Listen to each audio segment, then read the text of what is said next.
Hello and welcome back to another episode of Healing Our Community with Dr. Ray and Jean. Hi, I'm Dr. Ray. And I'm Jean. And this podcast is a way to start conversations about mental health and have a real conversation, real talk about mental health. Get away from the clinical jargon, clinical speak, and start a discussion and conversation with our community. This podcast, as a reminder, is live every Wednesday at 12:15. It is unscripted, mistakes and all. So if you have any comments or questions or anything, you could just put it in the comment section. If you're watching on our Facebook page, if you're also watching on our YouTube channel, you could do that as well. To catch any past podcast episodes, you can go to our YouTube channel, which is KBH Center. And we are also going to be launching this podcast on Apple Podcast and also Spotify Podcast as well. So that should be coming up soon. So you should be able to access podcasts there, both video and also audio podcasts for those of you who are commuting and driving and want to just listen to what we are talking about. I just got to say, so before we get into a topic today, which is about boundaries and suggestions and punishment, what is with the scorpions here? Let's try out. Yeah, as I just found a third scorpion. They don't have boundaries. They don't have boundaries. Yeah, and you know, I know we built this saloon in our house, the Lion and Scorpion Saloon, but we actually now have real scorpions. Real scorpions. Yeah. Well, want to get into the topic? Yes, I do. You look like you're ready to talk about this topic. It was actually a topic that you came up with. Yep. Yeah. Yeah, especially in working with women, this is a thing that comes up all the time, this idea of boundaries. I want you to imagine that, Delta hires a cop. They don't give him a badge or a gun or ability to write tickets. They just hire a cop. And he has to stand on the corner on 4th and Main, and he can yell at everyone that's not following traffic rules, laws. He can yell at people if they go into a store and steal, but that's all he can do. But there's nothing, But no consequence. There's no consequences. No tickets or anything like that comes about it, yeah. So this is the same thing about when we try to set boundaries without consequences or discipline without consequences. And so, the reason we follow the law is because we know what to expect. And if you think about this on the other end, which I think we've talked about this before, if you didn't know what was going to happen when you got pulled over by the cop, and if it was based on the cop's mood, and sometimes the cop would yell at you, sometimes they'd write you a $5,000 ticket, sometimes a $200 ticket, it'd be really scary. Yeah. Right? And, we're seeing that a lot in our world with the borders. Are they open? Are they closed?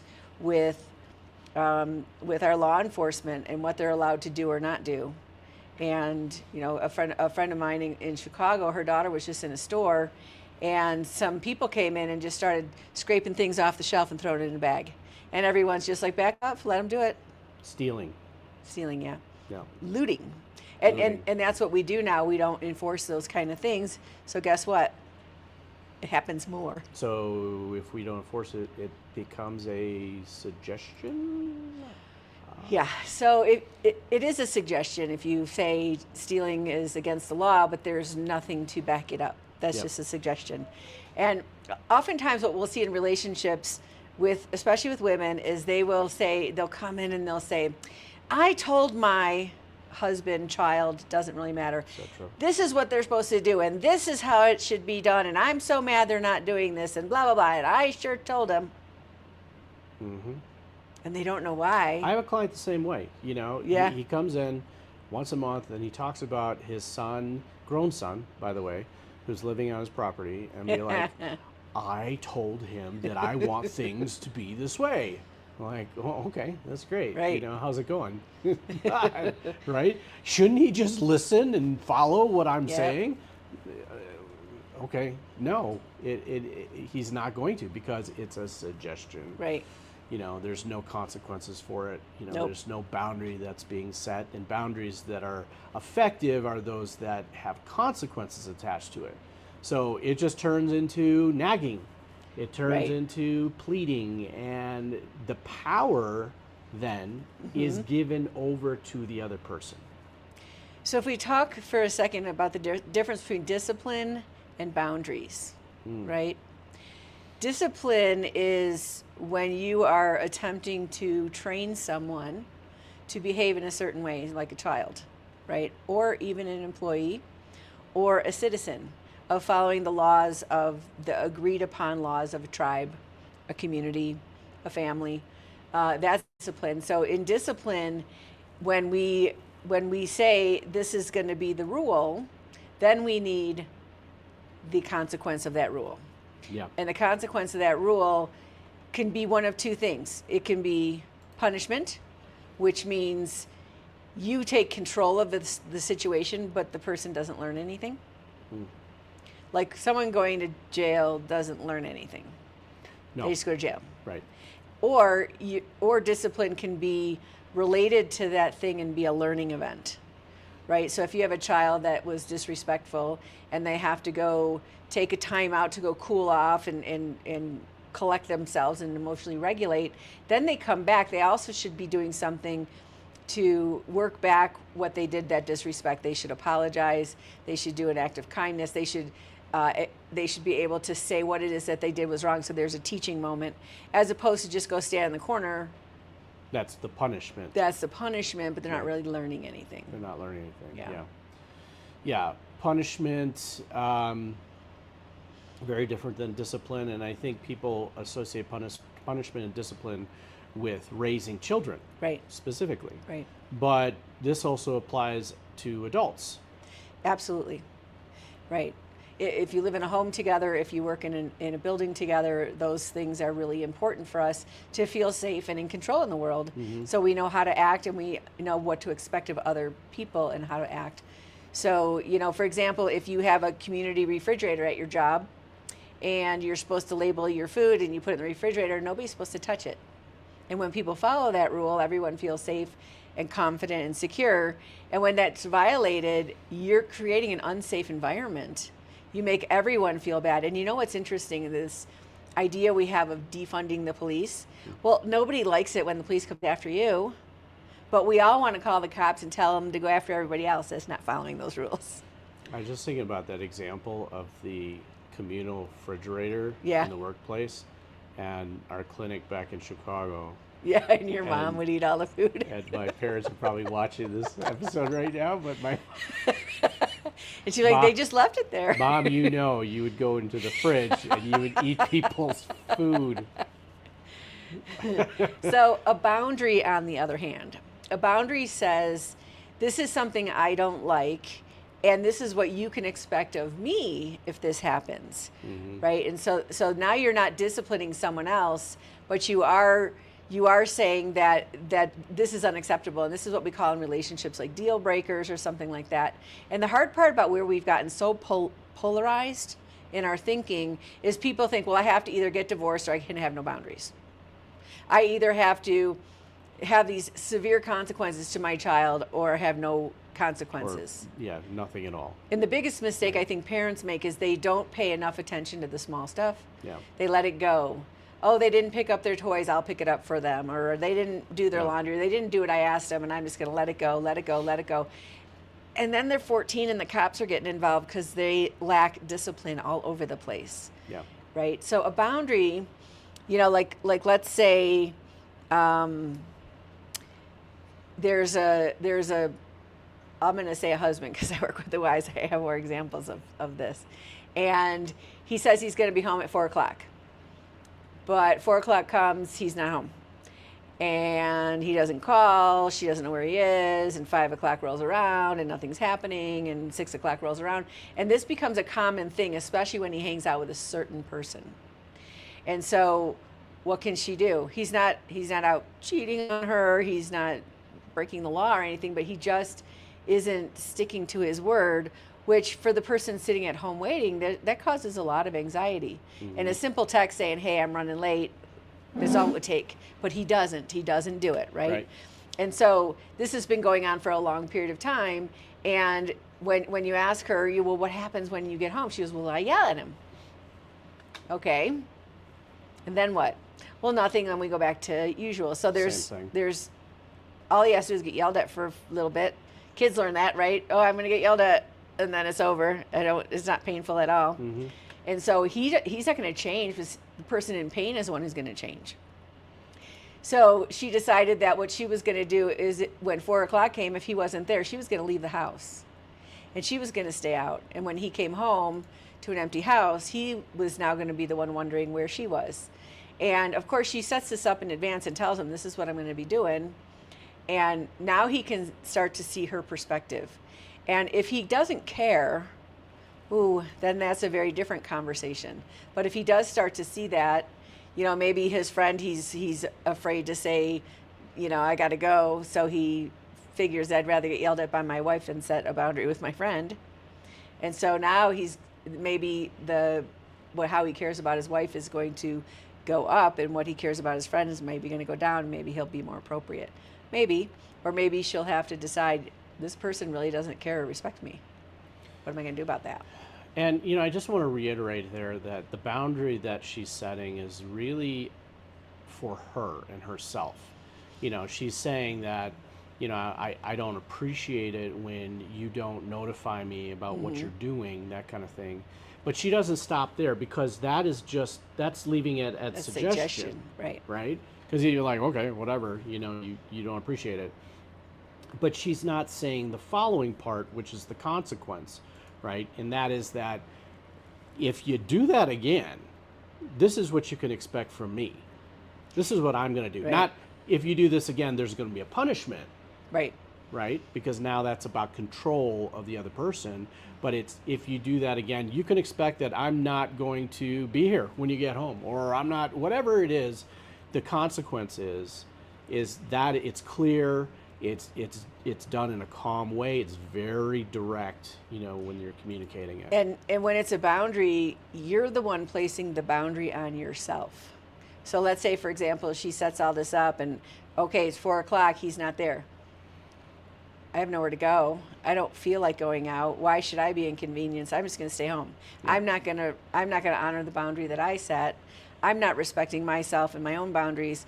So you're actually inviting the other person not to respect your boundaries either. Yeah. And this is such a common mistake that people make, because it is an inconvenience. It is difficult. Oh, it's extremely vulnerable to be able to voice that boundary.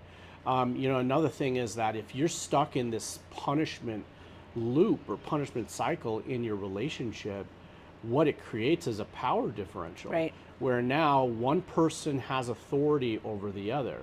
And so if you're the person that is, at the end of the punishment or receiving punishment, then your choices are either A, to comply, right? Which doesn't feel good. Which doesn't feel good, because you're feeling controlled, or to rebel. Right. Right? And so you are then that power differential where there is now a partner who's supposed to be equal has now authority over you.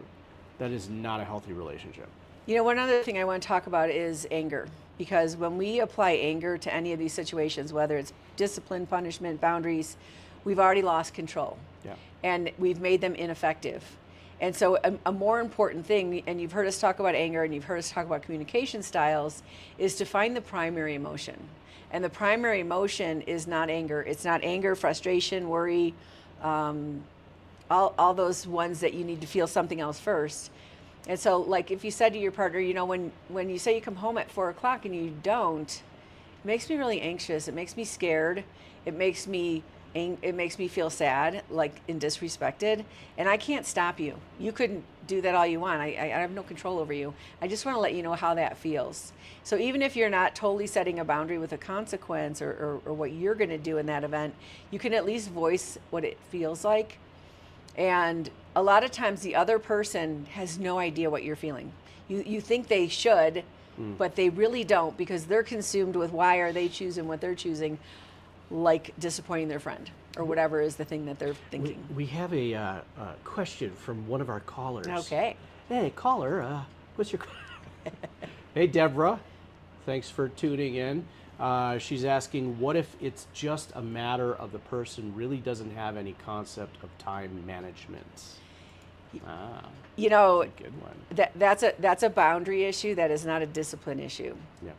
And I remember working with someone who, she had a friend, and when she would say, hey, let's go for lunch, this friend would show up an hour late. Mm-hmm. Which, if you're sitting alone in a restaurant for an hour, that's really uncomfortable. It's very disrespectful. Yeah. And so the boundary that she set was she would only make time to see her friend if it was in a group, if there were other people there. And she let her know that. Yeah. Because you don't just do that, you know, behind Right. her back and be like, oh, that's how she is. You're letting the person know and being very Right. clear. I understand that you have a problem with time management. I understand that, you know, you have difficulty getting there on time. So, you know, what I've done, just so you know, is that I have stopped expecting you to be there on time, because Right. it just puts me in a position of feeling upset and disrespected, and I don't want to feel that Right. way. And I know that your intention isn't that. So this is what I've decided, is that, you know, when I'm going to invite you to things, it's going to be part of a group, so Right. that I'm not sitting there waiting and counting on you to be there on time. And just a little caveat about time management. Lack of time management is a form of anger. It is a form of controlling the environment. It's passive aggressive. It's very passive aggressive. In fact, the person doing it might not even know that they're angry Yep. or why they're doing it. And that is something that, you know, obviously counseling can help with. But it is, and not to take it personally if you're the person that's on the other end of their poor time management and it's impacting you. But for that person, it really is, it's a deep-seated issue that Yeah, is and a it could coping be skill. a reaction to a coping skill. It could be a reaction to control Yep. and feeling controlled. You know, as Jean said, you don't take it personally, because it's not about you.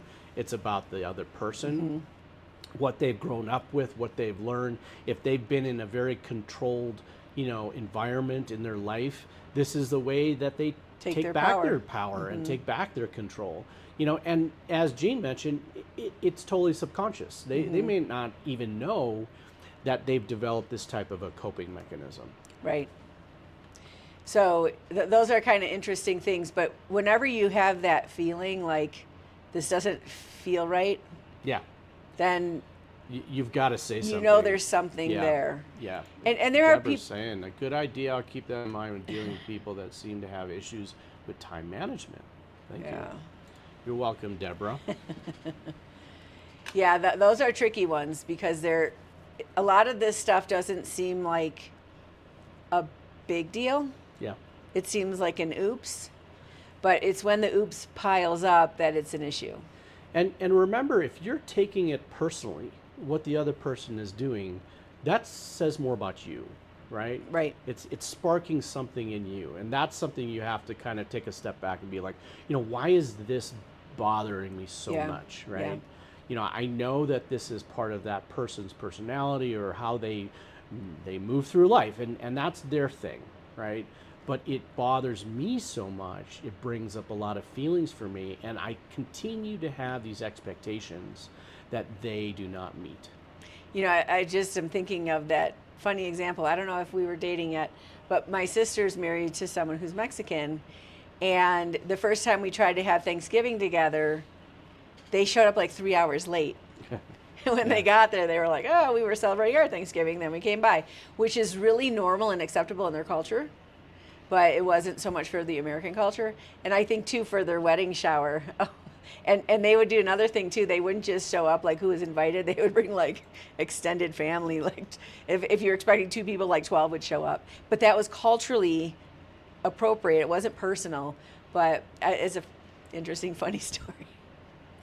So, you know, when it comes to setting those boundaries and, you know, making sure, well, when it comes to setting boundaries, you have to make sure that you have a consequence that's attached to the boundary. And the consequence isn't about controlling the other person.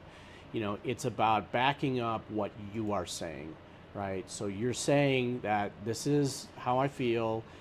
I don't like feeling this way. I'm not going to have that expectation of you, but if this happens again, this is what you can expect from me, right? Yeah, and ideally, all this would be set up with the assertive communication style. It would be set Which up in advance. It would we be set up covered without emotion. communication styles, Yeah, I we think, in did. a prior Yeah. podcast, so you guys can check that out if you But this wanted to isn't like a learn more. manipulation or a game. No. This is like a straightforward, I'm respecting you, I need respect back kind of situation. And then the hard part is, this is why it's so vulnerable, is if that person doesn't really care by respecting whatever those things are, then you have different decisions to make. And I've lost friends over this. I don't know about if you have. You know, I was just thinking about something I was telling a client the other day, and that is that, with every action and every choice we take, we always have to take a step back and understand what is our intention behind the action, right? Because the action could look like altruistic. It could look like it's a good thing, but our intention could be wrong in moving forward. So, I was thinking in along the lines of punishment and discipline and boundaries. You really want to know what your intention is behind that. Right. If your intention is to control the other person, then that's really not the best way to go about it. It won't work, first of all. You're going to be the one that's going to be, left there feeling frustrated. So, but if your intention is to voice how you feel, right, and to clear the air and to open lines of communication so that your relationship can continue to develop and grow. Fantastic. Yeah, there's a lot of It's- couples that we'll see that have been married 20 plus years, and they'll finally come in for help, and you'll be like, well, how long has this been going on? They're like 15 years. And it's usually the woman is like, well, I'm done. I've been saying this for 15 years and I'm done. He's like, well, I didn't really think it was a problem. I thought you were just nagging. But now that she's ready to take action and actually take a step back and move away from the relationship, he's like, wait, Yeah. I want to work on this. It was a suggestion. It was a suggestion Until all that along. point, right. So, the whole premise of this podcast is to, as I mentioned in the beginning, to open up real dialogue and have real conversations about mental health. And, this is a podcast that we've opened up to Delta County and the whole Western Slope. But a lot of the topics that we talk about apply across the board, across humanity, right? And so, we can't ever have change in our life, and we can't create change in our life without having real conversations. So let's keep having conversations and have real talk. See you next time.